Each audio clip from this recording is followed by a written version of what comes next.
Well,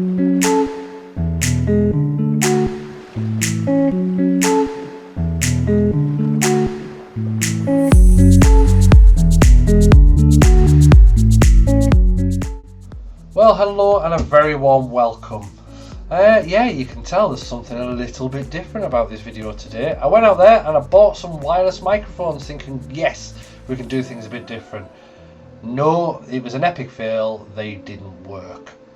So, apologies if this isn't for you. Please do click off and come back when I've got my normal audio, which will be the very next video. But the content of the golf is absolutely bob on. So I didn't want to just delete the video.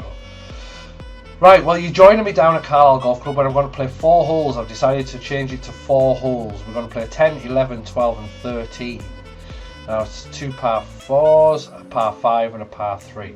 Now comment down below what you think I'm going to shoot over these 4 holes. Bear in mind, I've gone to all this effort to do the video. So is that a spoiler? Or am I just pulling your leg a little? So the first hole for me was the 10th, which is a par 4, 368 yards, uphill, dogleg to the right, as you can physically see on the screen. Now, one thing that you have to be able to do around a few of these holes is be able to shot shape. Now, you can hit it straight, but you just, if you are quite a long ball, your drive is just going to go straight into the trees on the left there. Now, going onto the green, it's surrounded by a couple of bunkers, well, one bunker on the left hand side there, which is a nasty bunker to get into. So what did I do on this hole? Well, I aimed it down the middle and opened the club face up slightly, hit a cut, and that was the intended purpose. That's what I was trying to tell everybody on the video. Now what happened was, look at that, right in the middle of the fairway, and you can just see the green in the distance, but we were talking no more than about 130 yards into that green. So most of you have probably seen by now that at my golf course you've got to use a mat if you're in the middle of the fairway because they're just trying to protect it. So there we go, I moved it into the mat. So golf club of choice here is a pitching wedge from about 130 yards if I do remember. Now one thing I don't use a laser at all or a GPS, I just use my own eyes. So off we go. Yeah, that was a semi-decent swing there, and yeah, we did alright. Let's see the result of that shot then. So for somebody who doesn't use a laser or a GPS, there we go, that's where the ball went. Left of the pin, it was probably a couple of yards behind the pin if I'm brutally honest with you, but still not bad for somebody who doesn't use a laser. Now, here we go, crucial time, putting for me, and we all know that that is not my strong point at all. So this is the first putt of the day I'd had, and it was quite a long one. It was about 20 footer. And yeah, it kind of died a little bit there, but it wasn't too disheartening because that was for a birdie. I still had this little putt left for par, which you'll manage to see in a couple of seconds. Pop, there we go, and in for a par. So level par after one. Right, so next hole, par 4 again, 11th, 374 yards. Now I was playing from the left hand side on the winter tee. Dog leg left, and it's 90 degrees dog leg left. What the video doesn't show you is slightly uphill, and the green, obviously you can see it now. The fairway dips and it goes up again. Now this is an absolute card wrecker.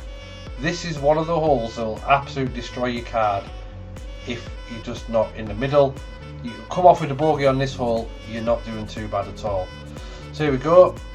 All I hit there was a 4-iron down the centre of the fairway. There was no need to do any more, any less. Can't hit a driver on that hole.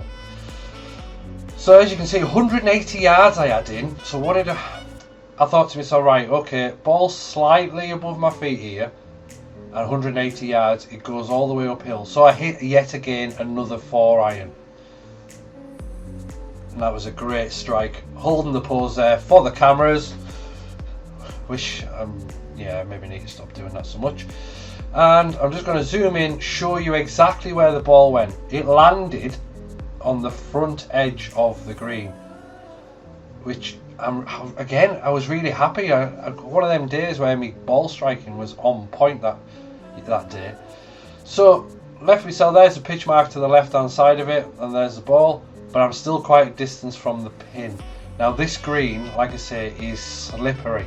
It is horrendous. So it's uphill breaking from left to right, sorry. And again, we all know my putting is not great. So, long putt, I give it a good whack, and it kind of just died on me. It took the turn, and that was, you know, but it just didn't have enough pace on there. And again, that is down to me and putting practice. So yeah, next put up, this is for the par, and yeah, I didn't get it. But do you know what? Honestly, walking off that hole with a 5, I was really happy about. You know, we can all look and go, well, I was on the green for 2. Yeah, I was on the green for 2, but I didn't leave myself in a decent enough position. So we go on to the next hole, and we're currently sitting at 1 over par. So the next hole is a par 5. Dogleg left. As you can see, it's not the biggest one, 469 off the yellows.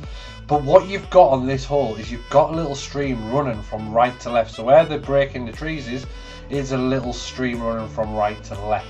Now I always try and go aim at the entry, little draw, bring it round into the centre of the fairway. That enables me to then go and have a decent look at the green. Anything left, you're shutting yourself out. Anything right and you're long, you've got the chance of going into the little stream.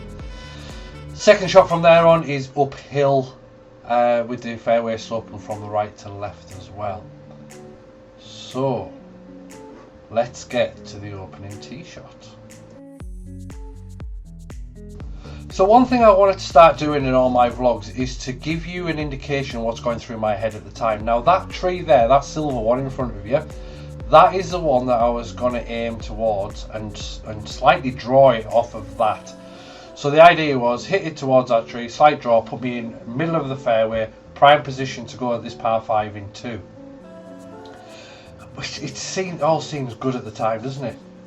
But slow motion of the swing, looking nice as always, and that's maybe a bit big-headed of it, so I do apologise, but it did exactly what I wanted it to do. It went from that tree, went to the left, prime position, middle of the fairway, and as you can see,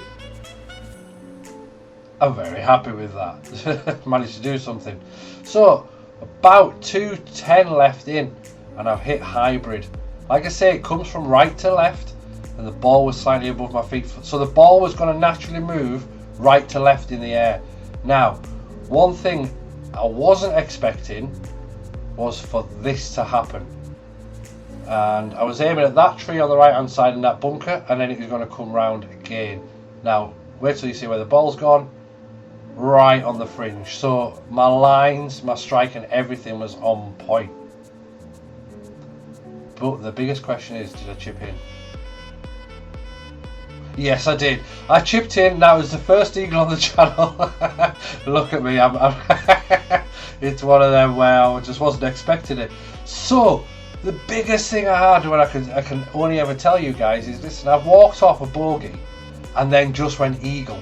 In 2 holes, I went from 1 over to 1 under par, and that's exactly what I was telling you. There you go. That's me saying 1 under to 1 over to 1 under par. Now, the first eagle on the channel, absolutely chuffed to bits. But where can we go from here? We've got one little one left, little par 3 to continue. So here it is, the last hole of the 4-hole challenge that I was doing. Par 3, 127 yards. It was playing a little bit short yesterday. Playing off of the winter tee, which is just a mat. But as you can see, the green is so well protected. There's 5 bunkers around it, and there's one at the back. Now the green goes, wait, it's a multi-undulated green. There's just bits everywhere. But it looks absolutely stunning little hole. However, it is still testy. It is a testy hole, especially if you just come off of an eagle. And I'm thinking to myself, right, I want to go birdie hunting, but look where they took the pin. Right behind 3 bunkers. I mean, that was so nice of the greenkeepers. So it literally was no more than 80 yards. And in my head I was thinking, right, do I hit a full pitch wedge or do I hit a 52-degree wedge and kind of control it? So I went with the 52-degree wedge. Didn't have anything else in mind other than I was literally going pin seeking. That was the idea. Go for the pin and just try and knock it close. Best case scenario, you get a hole in one. And I was on my own and I would have ran off the golf course. So you go practicing, always practicing 2 practice things before any shot I always hit. So we go for the green. We're going to go for the pin, and as you can see, lined up for the pin. I'll just slightly right of it there. And it's only a 3/4 swing. It's nothing more, nothing less. There we go, and it's gone off perfect. And it just started cutting back. Absolutely. I thought it was a lot closer than what it ended up. But I'm going to zoom in now, and I'm going to show you where the ball went. And I was, yeah, when I zoomed in and seen it, I was like, hello, we're going for another birdie. Happy days. So that's where it's pitched, that's where it landed, and there's the hole. So I was thinking, brilliant, we've got another birdie on the go. But as you can see from the green, the state of the green, it just wasn't great. And I'm thinking, right, all I need to do is just hit it at the hole. Now this hole itself, this putt itself, sorry, was slightly uphill, and it died to the left at the very end. Now let's see if we can make this putt. So hopefully this gives you the understanding that yes, it does break left at the very end. Now like I said, the green wasn't in the best of condition, but I knew it was for a birdie to go 2 under. I hit it and there it died. I didn't make the birdie, but I've walked off 4 holes 1 under par, which I still am more than ecstatic about, because let's face facts, it's not every day you can go on a golf course and smash 1 under par for 4 holes. So absolutely buzzing. So not my normal video, guys, and thank you very much if you've made it all the way through to the end. I'm really sorry that the microphone didn't work. I'm absolutely gutted, because there was things I'd done that day that I'd never normally done before, which was try and explain shots to everybody. With the wireless mic, I didn't have to be right beside the camera, but it just failed on me. It was an epic fail. Listen, thank you very much for joining me. Hopefully you still enjoyed the video. If you did, I'd be very kind if you can give it a thumbs up. And the next one won't be anything like this, because I'm going to put my proper mic back on there and do it the old-fashioned way with the boom mic. So for now, thank you very much. Take care, everybody, and thank you. Goodbye.